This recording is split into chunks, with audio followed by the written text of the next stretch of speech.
valoración, ¿verdad? Voy a compartir. Listo.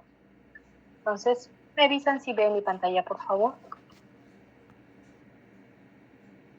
No, profesora, no se ve. Okay.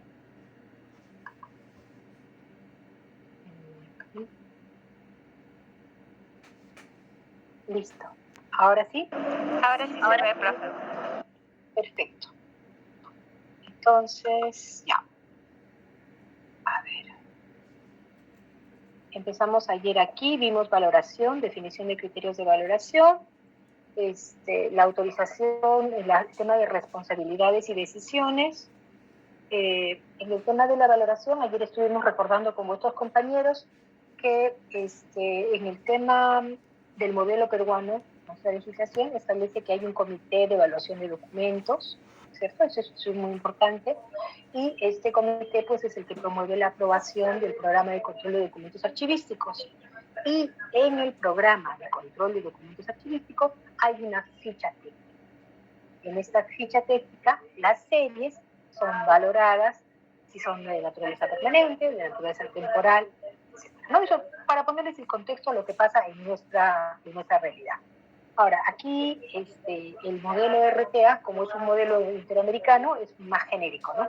Entonces lo que dice, autorización de propuestas y responsabilidades, autorizar las decisiones relacionadas a la conservación, eliminación y transferencia, tomar decisiones de la conservación, eliminación y transferencia en concordancia a la política, procedimientos de la organización e institución pública.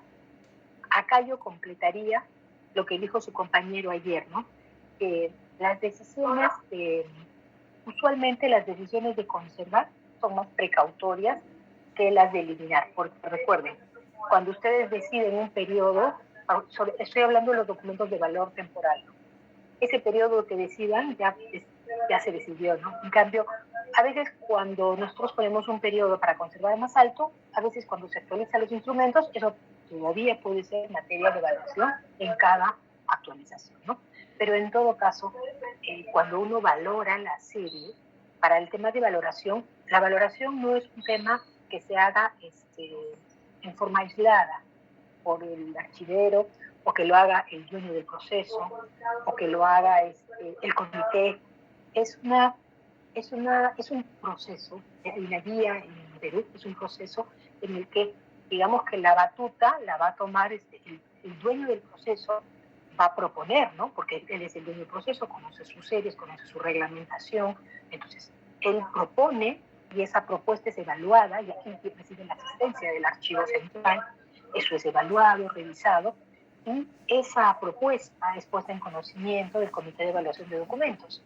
El Comité de Evaluación de Documentos está conformado por el representante, el de archivo, que hace sus veces de secretario técnico, hay un presidente, que generalmente es alguien de alta dirección, y muy importante está el jefe de asesoría jurídica, y el otro miembro que autoriza es el dueño del proceso. Entonces, dense cuenta que para valorar una serie vas a contar con la opinión del dueño del proceso, vas a tener la opinión del archivo, o sea, la visión técnica del archivo, la visión legal y la visión de la alta dirección. Entonces, porque es un proceso muy serio, ¿no? Es un proceso que compromete a toda la entidad, ¿no? Entonces, es por eso que acá en la guía dice, ¿no? Las decisiones de conservación, eliminación, etcétera, deben estar en concordancia con las políticas, procedimientos de la organización e institución pública. Y recuerden, que hemos visto desde el comienzo, que las instituciones actúan dentro de un marco normativo, y pertenecen a sistemas, a diferentes sistemas, ya sean administrativos, ya sean funcionales. Hay sistemas administrativos como el sistema de abastecimiento, el sistema de endeudamiento, etc. Y hay sistemas funcionales, como es riesgos y desastres, entre otros. Entonces, esos sistemas, por ejemplo, esos sistemas son transversales y tienen normas rectoras, normas que obligan a todas las entidades, ¿no? Entonces, nadie puede decir, por ejemplo, el jefe de abastecimiento de una entidad no puede tomar una decisión que vaya en contra de lo que el sistema de abastecimiento, cuyos rectores la DGA, ha señalado, ¿no? Si la DGA ha señalado que los expedientes deben de constar con una serie de documentos, eso se respeta, ¿no? Y ellos tienen lineamientos. Lo mismo pasa en el campo de tesorería, lo mismo pasa en el campo de presupuesto, lo mismo pasa en el tema contable, etc. En consecuencia, dense cuenta que la carrera que ustedes han elegido es muy interesante porque les permite una visión global de cómo son los sistemas administrativos en el Estado. Y los sistemas administrativos son funcionales, esos que son transversales, y son los sistemas administrativos que son transversales a todas las entidades, ¿no? Lo estoy mencionando, tesorería, presupuesto, etc. Por ejemplo, el Sistema Nacional de Archivo también es un sistema.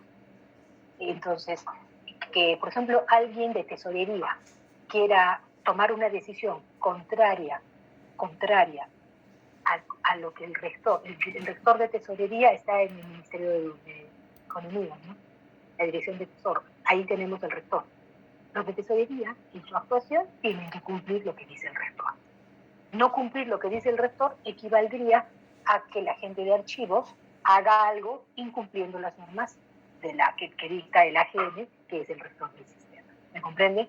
Entonces, todos los sistemas están relacionados. Los sistemas tienen normativa. Entonces, yo quisiera que se acuerden de mí cuando vean y cuando en su práctica ya como profesionales de archivo se encarguen de hacer este proceso de valoración, de hacer este proceso de evaluación de la serie, qué importante es tener el dominio de la normativa. ¿No? La normativa, para ustedes, va a ser su mejor defensa. Siempre cuando pregunten por qué han valorado de una o de otra forma una serie, ahí la respuesta va a ser, al margen que ustedes puedan decir el especialista, el dueño del proceso, no, pero ustedes tienen que tener la norma, el dueño del proceso, y eso está contemplado en esta norma, ¿no? Es una evaluación minuciosa. Listo. Entonces, ¿qué más? Comunicar las decisiones, documentar y justificar las decisiones, lo que les decía, crear un órgano que sancione, controle, emite dictámenes sobre las decisiones tomadas en materia de valoración. Bueno, ustedes saben que la AGN hace su labor de supervisión, ¿no? Y, utilizar dentro de la comisión de valoración competentes procedimientos normalizados, recogidos en una metodología. Al respecto, Perú, nuestro país, tiene pues una directiva y ahí dice cuál es el camino, ¿no? Poner accesible a su organización todos los dictámenes, documentos aprobados por la comisión de valoración, bueno, esa información es pública, y generalmente, no sé con qué frecuencia se hagan otras entidades, pero digamos que el espíritu de la norma es de que sea periódico, ¿no? A fin de mantener actualizado el programa de control de documentos archivísticos, ¿no? Incluso yo recuerdo que una vez que se aprobó el programa de control de documentos archivísticos en mi entidad, al poco tiempo hubo un cambio y se incorporaron, nacieron nuevos órganos. Entonces pedimos la actualización a raíz de la aprobación de un nuevo ROC. Entonces el AGN, cuando hicimos el sustento de que necesitábamos actualizar, nos pidió el sustento técnico de por qué se actualizaba, la razón que motiva la actualización. Entonces, en nuestro caso teníamos la emisión del nuevo reglamento de organización y funciones de Percompras, ¿no? Entonces, por eso se actualizó. Revisar regularmente todas las decisiones de valoración, consultación, etc. Y lo que decía, ¿no? Revisar regularmente, ¿no? Para efectos de ver si hay alguna actualización. Contar con un personal con conocimientos y habilidades para revisar la información. Al respecto, también hay algo que no aprovechamos mucho en nuestro país, pero en teoría el AGN tiene esa función, ¿no? El Archivo General de la Nación tiene la facultad de darnos asistencia, ¿no? Y en algunos países incluso ellos generan consultas y ya generan una línea de actuación. Jorge, ¿estás conmigo? ¿Aló? Sí, profesor, buenas tardes. Hola, Jorge. Yo me pareció haber escuchado que tú has trabajado en el AGN. Sí, como supervisor de archivos. Qué bueno. ¿Tú has visto si el AGN, en el caso peruano, Evite opiniones, consultas así, como en otros países, que las publique, que generen así como que una línea de actuación. Algo así como lo que hace Jurídica, que emite opiniones técnicas y las publica en la web. Por ejemplo, en materia de transparencia y acceso a la información pública, la autoridad... Servir. Claro, servir, por ejemplo. Es Claro. que lo que pasa que en teoría... Marco de sus competencias. Exactamente. En teoría, el AGN debería tener ese tipo de opiniones consultivas. Por ejemplo, SUNEDU emite eso, pero en lo que es la ley universitaria. Todo aquello que la ley no contempla, porque siempre las normas son normas marco, y no es al detalle, ¿no? Y justamente ahí va la interpretación de Jurídica, ¿no? Y los órganos de línea también. En este caso, en ese entonces, no recuerdo Pero sí emite, Pero sí emite. Porque emite, pero no lo publica. No lo difunde. Así es. Por ejemplo, ese sería un valioso cambio. Como servir, ¿no? Servir en cambio sí, pues, ¿no? Marca la pauta de eso. Exactamente. Porque con todas las entidades en materia archivística pues podemos tener dudas en la aplicación, alguna duda, alguna inquietud, y quién mejor que el rector para absolver esa duda y hacer que todas las entidades se interpreten de manera homogénea, ¿no? Pero se absuelve, pero no se difunde, ¿no? Entonces un poco este lineamiento va a ese tema, ¿no? De difundir esas opiniones, ¿no? Pero ¿qué más? Pues sigamos viendo. Realizar la revisión de decisiones, dictámenes relativos a valoración, dirigir la implementación de decisiones de valoración teniendo en cuenta la política, normas, procedimientos, contar con personal técnico archivero con conocimientos y habilidades necesarias para llevar la implementación. Bueno, ustedes están estudiando la carrera, ustedes van a estar preparados para eso, ¿no? Aprobar, supervisar y autorizar la implementación de decisiones tomadas respecto a la valoración documental, de acuerdo a los procedimientos, monitorizar todas las acciones que se lleve a cabo, seguimiento, e incluir la implementación de dictámenes dentro de las actuaciones rutinarias y regulares del acto. Establecer documentos de identidad persona para llevar a cabo las decisiones tomadas. Digamos que en sencillo el 7,1 es la evidencia, ¿no? De que las decisiones que se toman tienen que quedar, tienen que tener evidencia. Porque el proceso de valoración es muy delicado. Entonces, esa evidencia seguramente la directiva de cada entidad establece, ¿no? Cómo se deja evidencia de las decisiones que se han tomado en materia de valoración, ¿no? Del documento con el que el área propone, del acta con el que el comité aprueba, de las observaciones que haya habido, etc. ¿no? Y todo ese expediente para aprobar el PCDA, por ejemplo, es un expediente. Y todo eso tiene que estar con evidencia, ¿no? Transferir los documentos identificados y para ello en los plazos establecidos que pasen el control de archivo, custodia, documentar la naturaleza, plazos de transferencia, eso como les digo en el caso peruano está en el PCDA, planificar e integrar la transferencia de documentos en el programa de gestión de documental de la entidad, qué bonito esto. Esto, si todos los sistemas pudieran recoger en su estructura la estructura del PCDA sería una maravilla, ¿no? No todos los sistemas tienen esa facilidad. Poner a disposición de todos los miembros de la organización las decisiones tomadas en cuanto a transferencias de series documentales. Sí, generalmente las entidades cuando aprueban su calendario de transferencias, algunas lo hacen junto con su PATA, otras lo difunden internamente con documentos, pero lo que tiene que haber es que en la entidad debe haber claridad de cuándo le toca a cada área hacer su transferencia y en qué plazo, ¿no? Como les digo, por ejemplo, en mi caso yo lo incluyo como un anexo en el cronograma de transferencia para que ya sea obligatorio. Monitorear todas las acciones que se llevan a cabo en la implementación, incluir la transferencia de documentos dentro de las actuaciones rutinarias, revisar regularmente las decisiones tomadas en relación a la transferencia, establecer y documentar la identidad de las personas autorizadas a llevar a cabo las decisiones de eliminación, que en el caso peruano es el comité, o sea, una vez, si tienes un comité de evaluación de documentos, si tienes un PCDA aprobado, eso ya está definido, ¿no? Y cuando no tienes un programa de control de documentos, ahí la norma dice que es con el CET, con el comité de evaluación de documentos, ¿no? Y la eliminación siempre sería con autorización de la AGN, ¿no? Realizar eliminaciones apropiadas e irreversibles, eso es bien importante, sobre todo en el tema electrónico porque hay que asegurarnos que todas las copias sean eliminadas.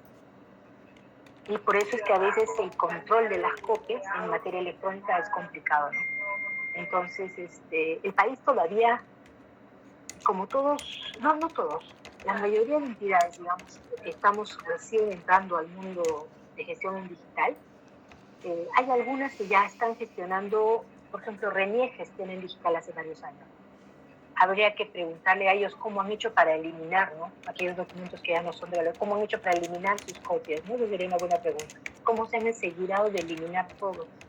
Ese es un tema, ¿no? Y la otra pregunta sería, de repente no han eliminado lo digital, porque la otra pregunta sería, tenemos una normativa de la AGN en materia de eliminación de documentos electrónicos así específica, no. O sea, la normativa que tenemos es genérica y siempre contestan que es para ambos soportes, pero la eliminación de documentos electrónicos tiene otras características, es diferente, ¿no? Entonces nos falta normativa. Eliminar documentos identificados en los plazos establecidos, documentar la naturaleza y plazos de eliminación, planificar e integrar la eliminación de documentos en el programa de gestión documental de la organización. ¿Qué quiere decir esto? Que tu sistema debe tener la capacidad de que se gestionen los documentos, miren acá, en el 7, de acuerdo al TCDA, ¿no? Tu equivalente al TCDA. Y adicionalmente, en ese sistema debemos de tener la capacidad de programar cuando nos tocaría la eliminación. ¿Qué quiere decir eso? Que el sistema debería controlar el ciclo de vida, ¿no? O sea, gestionar las series conforme al programa de control de documentos de archivo, es decir, que me identifique las series de valor permanente, las series de valor temporal, y el mismo sistema me va a dar la alerta de que, oye, esta que es de valor permanente ya pasó el plazo, ya correspondería, ¿no? ¿Qué significaría? Que este sistema me va a gestionar la vida completa del documento en la etapa de gestión y su transferencia a la etapa del archivo, en el archivo central, y luego de transcurrir el tiempo en el archivo central, debería de darme la alerta, oye, estos ya están listos para su disposición, ¿no? Eso es lo que quiere decir esto. Incluir la eliminación dentro de las actuaciones rutinarias, revisar regularmente las decisiones tomadas. Lo que les comenté hace un rato, revisar regularmente las decisiones tomadas en cuanto a la eliminación de series documentales. Una vez leí una lectura que decía, la decisión de eliminación es irreversible. Por eso es que el gestor usualmente, ante la duda, conserva, ¿no? Y después decide en qué periodo va a eliminar, ¿no? Guía. Ahora vamos a ver la guía de control de acceso. Antes de ver esto, voy a llamar la lista para que nos entiendan.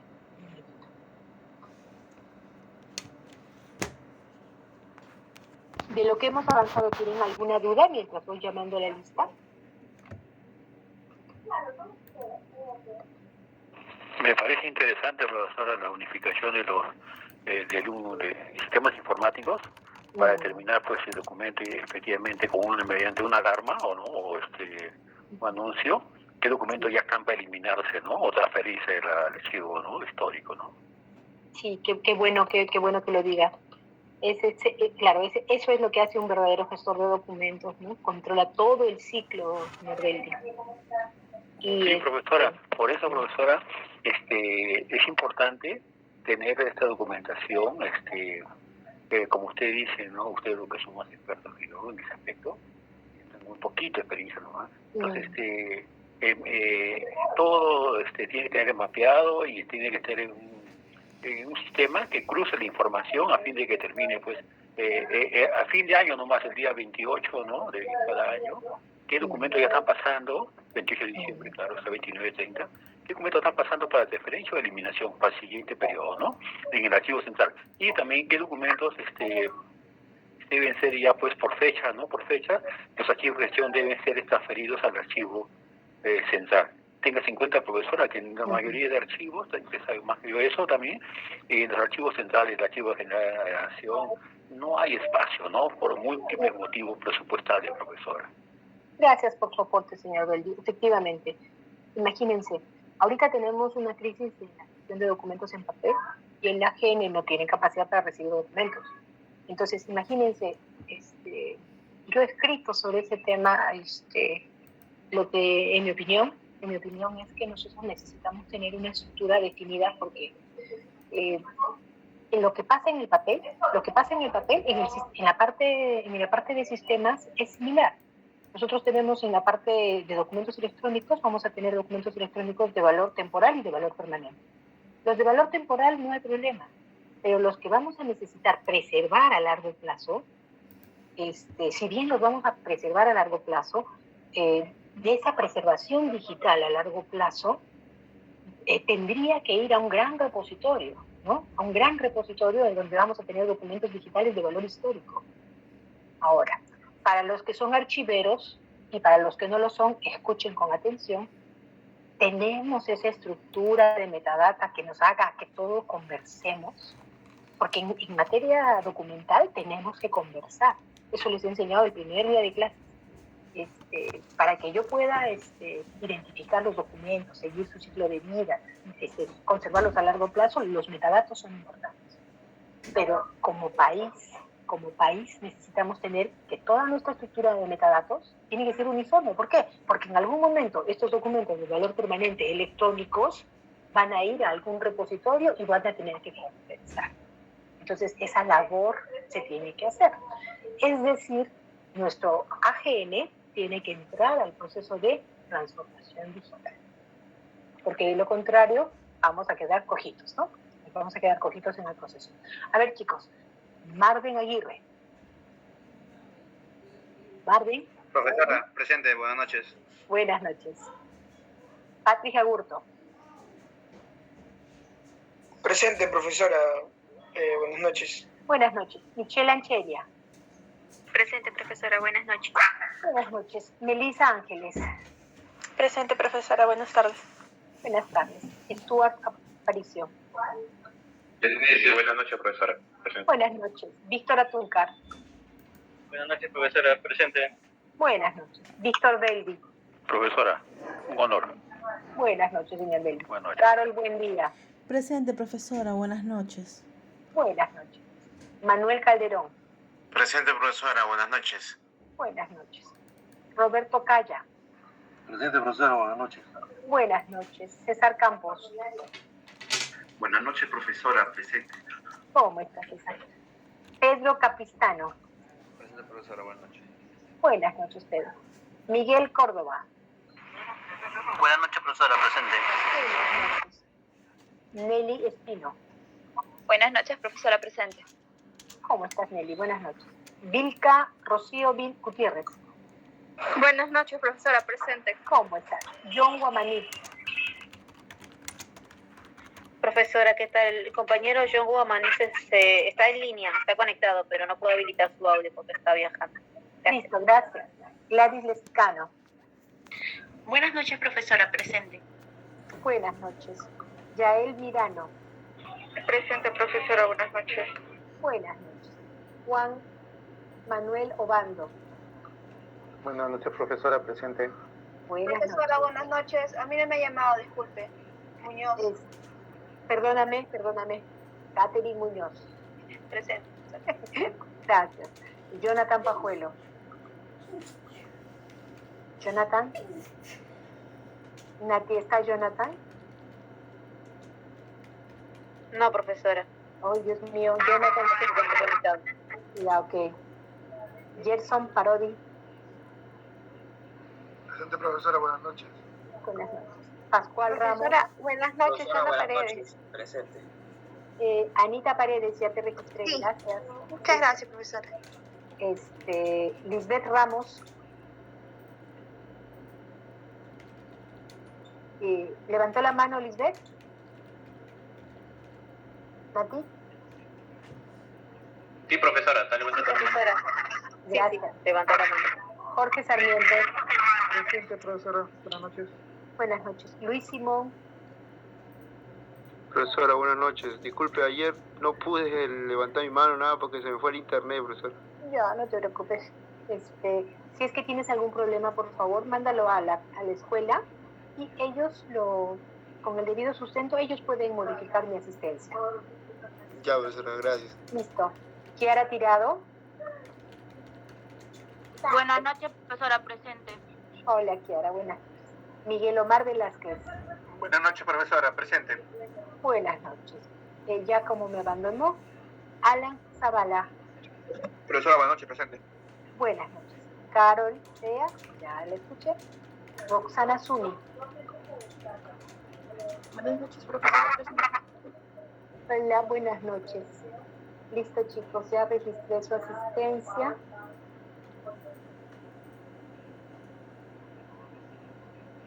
Disculpe, profesora. ¿Sí? Me llamó mi hijo Gonzalo Suárez. Suárez, sí. Sí, ¿Sí? te registré, sí. Gracias. Listo. Guardar, sí. Listo, seguimos entonces. Miren, chicos, hemos visto, a ver, en esto de las guías, digamos que hemos visto el tema de la política, que la política agarra toda la gestión del documento. Hemos visto todo lo que es gobierno abierto y transparencia. Hemos visto el tema de administración electrónica, representación. Hemos visto control intelectual, representación. Hemos visto el tema de valoración. Y continuamos ahora. Vamos a ver control de acceso. Ya así repasando. Comparto.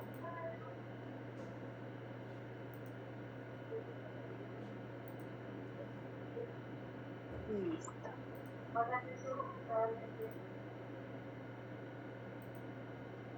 Ok.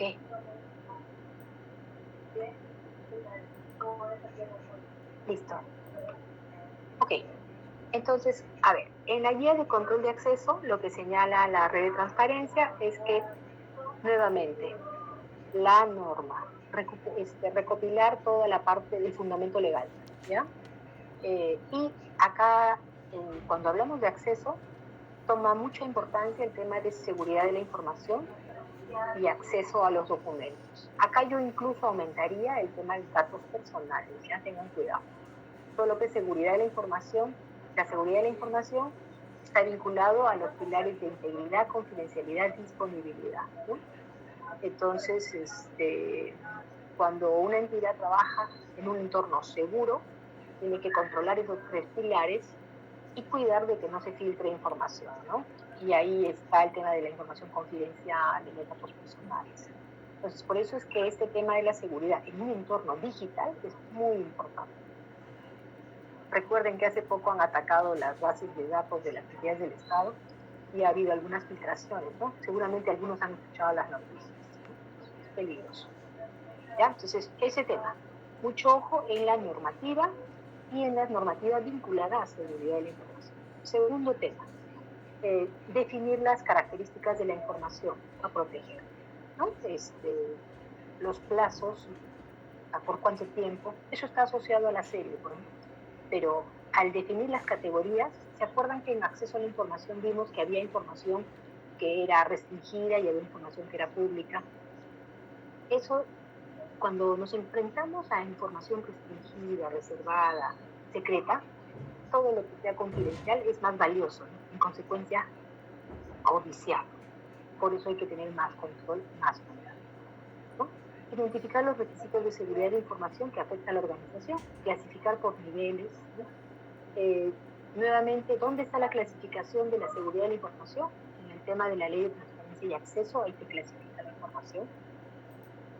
Y también en la ficha técnica de series documentales en el PCDA hay una ventanita que clasifica, ¿no? Si hay información pública o no. Asignar a cada serie los documentos de acceso y uso acordes al nivel de seguridad que corresponda, ¿no? Fundamentar la asignación de los controles en un análisis de riesgos. Miren qué interesante. ¿Qué significa?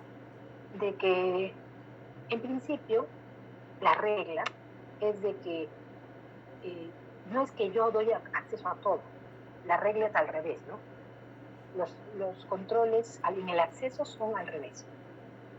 Se mantiene el control y vas dando acceso según el rol que tenga. Entonces, por ejemplo, alguien quiere leer, solamente quiere consultar el documento, das acceso a lectura. Ya otro rol será lectura, consulta y modificación. Otro rol será, y así por niveles, ¿no? ¿Por qué? Porque hay niveles de criticidad diferentes. digamos que el control y lectura, lectura y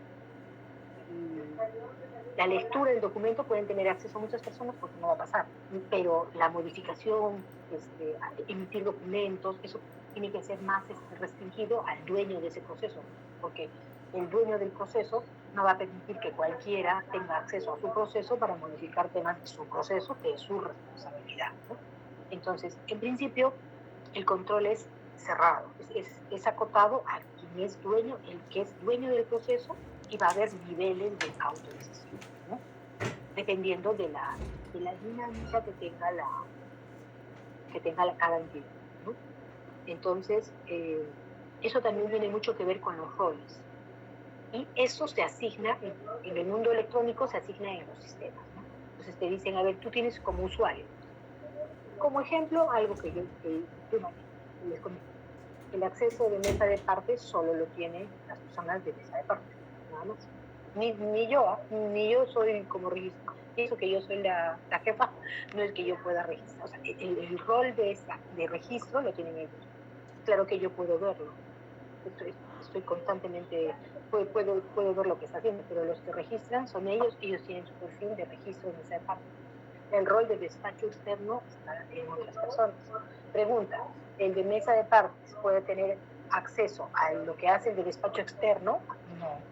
El de despacho externo se mete al de tampoco. Y respecto a cada proceso tiene su bandeja y un área no tiene que ver con la bandeja de otro. Tu acceso, ¿y eso por qué? Porque en lo que es la seguridad de la información, que este tema tiene que ver, existe un principio de la confidencialidad, pero no confidencialidad con decir que la información es confidencial, sino con el principio de la confidencialidad. Es decir, que la información sea conocida por quien emite y por quien recibe la información. O sea, debe ser conocida por los que deben de ser conocidas, no por todo el mundo. Entonces, a veces hay que desterrar. En el mundo en papel había una mala práctica, ¿no? Una mala práctica era, yo quiero comunicar un hecho a alguien, pero ¿no? Le informo con un documento, ¿no? Bajo responsabilidad, atiende X tema. Y para cuidarse, no sé pues quién avisar, copian a OSI, copian a Jurídica, copian a media institución. Cuando se hace eso en el mundo digital, lo que estás haciendo es, le estás dando la entrada, porque al recibir una copia te estás dando acceso a ese escrito. Entonces, en el mundo digital, o sea, chiquito, ¿no? O sea, aquí hay un emisor y hay un destino. Si yo voy a copiar a alguien, tiene que ser para una razón específica, ¿no? Pero si no, estás abriendo el acceso. Y rompe, pues, ¿no? Hay que cuidar mucho el tema de la confidencialidad. Los temas deben de ser conocidos por quien deba conocer, por quien deba decidir.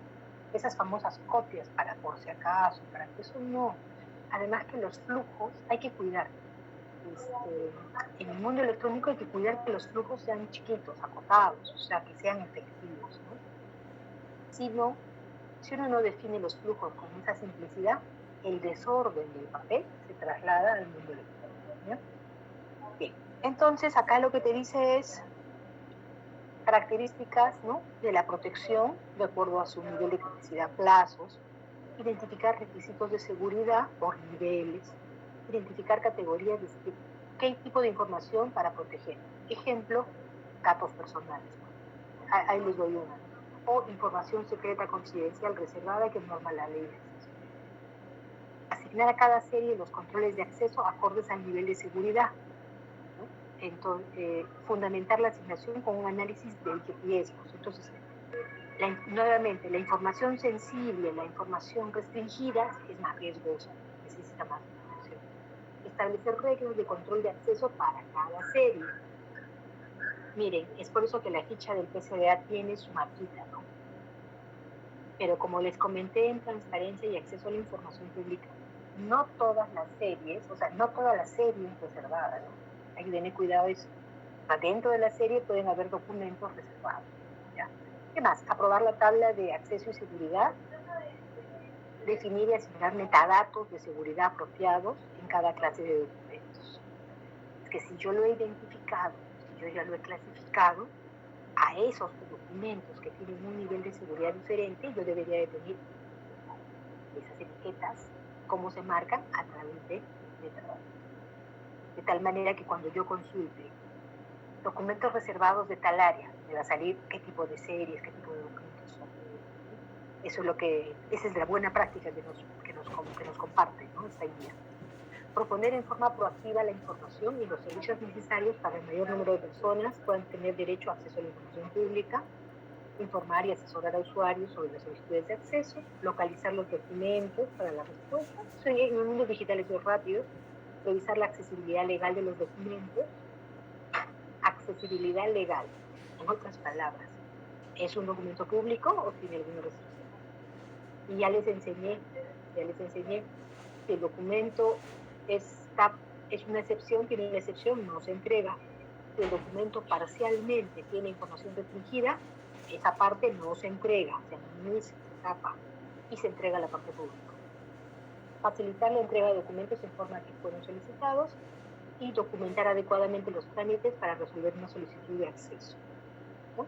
Controlar y representar por medio de instrumentos de sistemas de descripción documentos de acceso restringido. Retirar de la consulta pública aquellas unidades completas que sean de acceso restringido. Proporcionar acceso parcial a documentos mediante el enmascaramiento de datos confidenciales en copias y soporte papel. También ya lo hemos comentado. Disponer un registro de permiso de usuarios y establecer un procedimiento de control de acceso conforme a la ISO 15489. Es el ISO que vimos de gestión documental. El que dice los requisitos de los documentos: autenticidad, fiabilidad, integridad. Implementar el control de acceso del sistema de gestión de documentos electrónicos. ¿No? Ahora, la guía de conservación, respecto a la guía de conservación, ¿qué buenas prácticas nos comparten? Nuevamente, investigar las necesidades de la institución para concretar lo que se necesita guardar, ¿no? Las necesidades de custodia, idoneidad de las opciones, ¿no? En los planes estratégicos. Determinar las responsabilidades en la custodia documental, ¿ya? Adecuar los depósitos a las necesidades de los documentos. Acá, cuando veamos la programación de la custodia, en la ley peruana se habla de que hay que hacer un plan de capacidad. Nosotros necesitamos saber cuánta información vamos a tener capacidad de custodiar, tanto en el mundo físico como en el mundo virtual, ¿no? Nati, ¿cuántos minutos me quedan, por favor, para ver si sigo? ¿Natalia? ¿Cuántos minutos, profesora? Un minuto. Un minuto, ya. Entonces, nos vamos a quedar acá. Mañana continuamos para cerrar ese tema de conservación. Profesora, le quedan 2 minutitos. Ya, perfecto. Entonces puedo avanzar un poquito más. Ya hemos visto el tema de la programación. Profesora, me escucha. 2 minutitos le quedan. Listo, gracias. Ya, entonces, la programación de la custodia documental.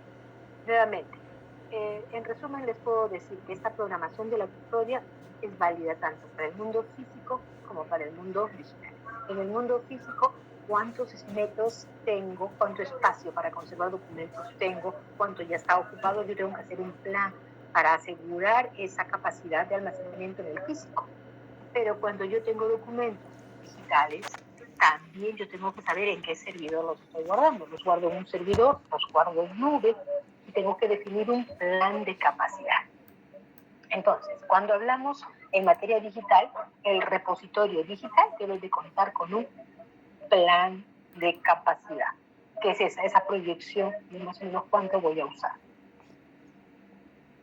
Listo, chicos. Yo creo que nos quedamos acá para no correr esto y nos vemos mañana. Muchas gracias. Profesora, mañana será la evaluación en la tercera hora, ¿no? En la última hora. Sí. Y será por medio de la plataforma. Sí, cosa pues ya. Va a ser una evaluación objetiva parecido al control de lectura. El control de lectura es como un entreno de lo que ustedes han dado. Lean bien su material y va a ser objetivo en la plataforma, ¿ya? Y lo hacemos la última hora. Y terminamos lo que tenía que avanzar y antes les hago un pequeño repaso de algunos temas importantes para recordarles. Pero por favor, estudien, pero sobre todo lean bien las preguntas, ¿no? Porque a veces una palabra cambia el sentido, ¿no? Tengan cuidado. ¿Listo? Muchas gracias, chicos. Buenas noches. Hasta mañana. Yo la